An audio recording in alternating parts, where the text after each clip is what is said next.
Breaking news చూస్తున్నాము. Delhi liquor scam లో ఆరోపణలు ఎదుర్కొంటున్న బీఆర్ఎస్ ఎమ్మెల్సీ కవితకు మరో బిగ్ షాక్ తగిలింది.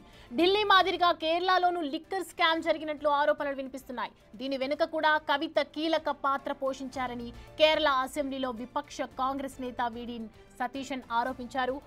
పాలక్కడ్లోని ఒయాసిస్ కమర్షియల్ ప్రైవేట్ లిమిటెడ్ కంపెనీకి లాభం చేకూర్చేందుకు సీఎం పినరై విజయన్, ఎక్సైజ్ శాఖ మంత్రి ఎంబీ రాజేష్ ప్రభుత్వంలోని ఏ శాఖను సంప్రదించకుండా ఏకపక్షంగా అనుమతులు ఇచ్చారని ఆయన ఆరోపించారు.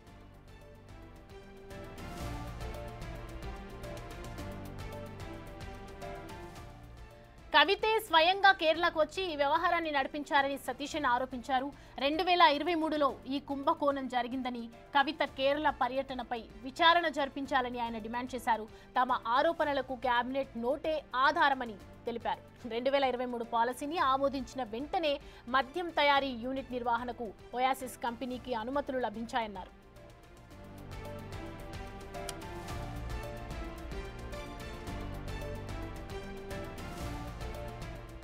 ఒయాసిస్ కోసం మద్యం పాలసీని సవరించారని, ఆ తర్వాత దుకాణాల కేటాయింపు విషయాలు కూడా ఎవరికీ తెలియదని ప్రతిపక్షాలు మండిపడుతున్న విషయాన్ని సతీశన్ ప్రస్తావించారు. ఒయాసిస్ కంపెనీకి లైసెన్స్ వచ్చిన విషయం పాలక్కడ్లోని డిస్టిలరీలకు కూడా తెలియదన్నారు.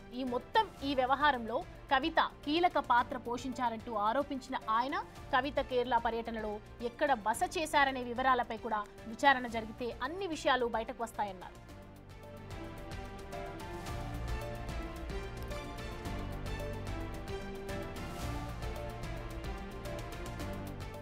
అయితే సతీశన్ ఆరోపణలను ఎమ్మెల్సీ కవిత ఖండించారు.